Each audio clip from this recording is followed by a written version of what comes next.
ಅಂತಾರಾಷ್ಟ್ರೀಯ ಟೆನ್ನಿಸ್ ಕ್ರೀಡಾಕೂಟಕ್ಕೂ ತಟ್ಟಿದ್ದ ಯುದ್ಧದ ಎಫೆಕ್ಟ್.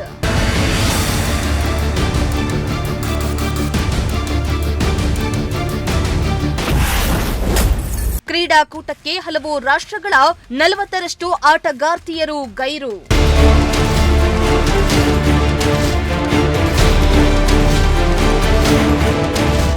ತುಮಕೂರಿನಲ್ಲಿ ನಡೆಯಬೇಕಾಗಿದ್ದ ಅಂತಾರಾಷ್ಟ್ರೀಯ ಮಹಿಳಾ ಟೆನ್ನಿಸ್ ಕ್ರೀಡಾಕೂಟಕ್ಕೆ ಜಾಗತಿಕ ಪರಿಸ್ಥಿತಿಯ ನೆರಳು ಬಿದ್ದಿದೆ.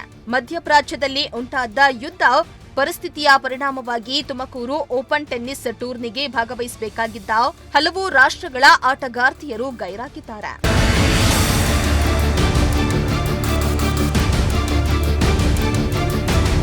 ಹೌದು, ತುಮಕೂರು ಓಪನ್ ಕ್ರೀಡಾಕೂಟಕ್ಕೆ ಹಲವು ರಾಷ್ಟ್ರಗಳ 40ರಷ್ಟು ಆಟಗಾರ್ತಿಯರು ಗೈರಾಗಿದ್ದಾರೆ. ಒಟ್ಟು 19 ರಾಷ್ಟ್ರಗಳಿಂದ ಆಟಗಾರ್ತಿಯರು ಭಾಗವಹಿಸುವ ನಿರೀಕ್ಷೆ ಇತ್ತಾದರೂ ಇದೀಗ ಕೇವಲ 7 ರಾಷ್ಟ್ರಗಳ ಸ್ಪರ್ಧಿಗಳು ಮಾತ್ರ ಕಣಕ್ಕಿಳಿಯಲಿದ್ದಾರೆ. ಈ ವಿಚಾರವಾಗಿ ಸುದ್ದಿಗೋಷ್ಠಿಯಲ್ಲಿ ಮಾತನಾಡಿದ ಜಿಲ್ಲಾ ಉಸ್ತುವಾರಿ ಸಚಿವ ಡಾ ಜಿ ಪರಮೇಶ್ವರ್ ಮಾಧ್ಯಮದವರಿಗೆ ಮಾಹಿತಿಯನ್ನ ನೀಡಿದರು. ಬರೋದಕ್ಕೆ ಸಾಧ್ಯ ಆಗಲಿಲ್ಲ. ಎಷ್ಟು ಜನ ಇದರ ಅವಕಾಶದಿಂದ ವಂಚಿತರಾಗಿದ್ದಾರೆ? ಹೇಗೆ 30-40 ಜನ ಬರಬೇಕಿತ್ತು. ನಮ್ಮ ಅಪೇಕ್ಷೆ ಇದ್ದಿದ್ದು 40 ಜನ ಬರ್ತಾರೆ ಇಂಟರ್ನ್ಯಾಷನಲ್ ಪ್ಲೇಯರ್ಸ್ ಅಂತ ಅನ್ಕೊಂಡಿದ್ದು. ಅದು ಈಗ ಇದರಿಂದ ಬಹಳ ತೊಂದರೆ ಆಗಿದೆ ಅವರಿಗೆಲ್ಲ ಬರೋದಕ್ಕೆ. ಟ್ರಾನ್ಸ್ಪೋರ್ಟ್ ಇರ್ಬೋದು ಅಥವಾ ಪರ್ಮಿಷನ್ಸ್ಗಳು ಅದು ಇದೆಲ್ಲ ಅದರಿಂದ ಬಂದಿಲ್ಲ. ನೆಕ್ಸ್ಟ್ ಟೈಮ್ ಬರ್ತಾರೆ.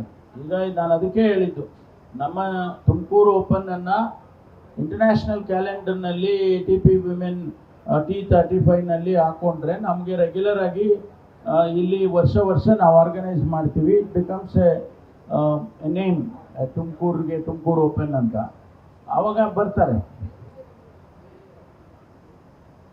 ಕೆಲವು ಬರೋದಕ್ಕೆ ಸಾಧ್ಯ ಆಗಲಿಲ್ಲ. ಎಷ್ಟು ಜನ ಇದರ ಅವಕಾಶದಿಂದ ವಂಚಿತರಾಗಿದ್ದಾರೆ? ಹೇಗೆ 30-40 ಜನ ಬರಬೇಕಿತ್ತು. ನಮ್ಮ ಅಪೇಕ್ಷೆ ಇದ್ದಿದ್ದು 40 ಜನ ಬರ್ತಾರೆ ಇಂಟರ್ನ್ಯಾಷನಲ್ ಪ್ಲೇಯರ್ಸ್ ಅಂತ ಅನ್ಕೊಂಡಿದ್ದು. ಅದು ಈಗ ಇದರಿಂದ ಬಹಳ ತೊಂದರೆ ಆಗಿದೆ ಅವರಿಗೆಲ್ಲ ಬರೋದಕ್ಕೆ. ಟ್ರಾನ್ಸ್ಪೋರ್ಟ್ ಇರ್ಬೋದು ಅಥವಾ ಪರ್ಮಿಷನ್ಸ್ಗಳು ಅದು ಇದೆಲ್ಲ ಅದರಿಂದ ಬಂದಿಲ್ಲ. ನೆಕ್ಸ್ಟ್ ಟೈಮ್ ಬರ್ತಾರೆ. ಈಗ ನಾನು ಅದಕ್ಕೆ ಹೇಳಿದ್ದು, ನಮ್ಮ ತುಮಕೂರು ಓಪನ್ ಅನ್ನ ಇಂಟರ್ನ್ಯಾಷನಲ್ ಕ್ಯಾಲೆಂಡರ್ನಲ್ಲಿ ATP ವಿಮೆನ್ T35ನಲ್ಲಿ ಹಾಕೊಂಡ್ರೆ ನಮಗೆ ರೆಗ್ಯುಲರ್ ಆಗಿ ಇಲ್ಲಿ ವರ್ಷ ನಾವು ಆರ್ಗನೈಸ್ ಮಾಡ್ತೀವಿ. It becomes A name Tumakuru open ಅಂತ. ಆವಾಗ ಬರ್ತಾರೆ.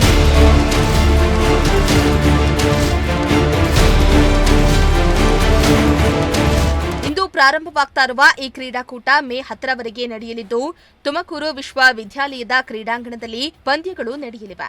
7 ದಿನಗಳ ಕಾಲ ನಡೆಯುವ ಈ ಅಂತಾರಾಷ್ಟ್ರೀಯ ಮಹಿಳಾ ಟೆನ್ನಿಸ್ ಚಾಂಪಿಯನ್ಶಿಪ್ಗೆ ಒಟ್ಟು $30,000 ಅಮೆರಿಕನ್ ಬಹುಮಾನ ಮೊತ್ತ ನಿಗದಿಯಾಗಿದೆ. ದೇಶೀಯ ಆಟಗಾರ್ತಿಯರಿಗೂ ತಮ್ಮ ಪ್ರತಿಭೆ ತೋರಿಸಲು ಇದು ಉತ್ತಮ ವೇದಿಕೆಯಾಗಿದೆ.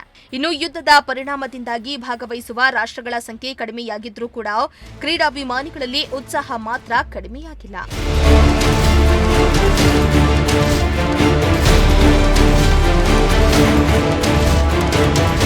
ಕ್ಯಾಮರಾ ಪರ್ಸನ್ ರಾಕೇಶ್ ಜೊತೆ ದೀಪಕ್ ಕೆಂಕೆರೆ, ಪ್ರಜಾಶಕ್ತಿ ಟಿವಿ, ತುಮಕೂರು.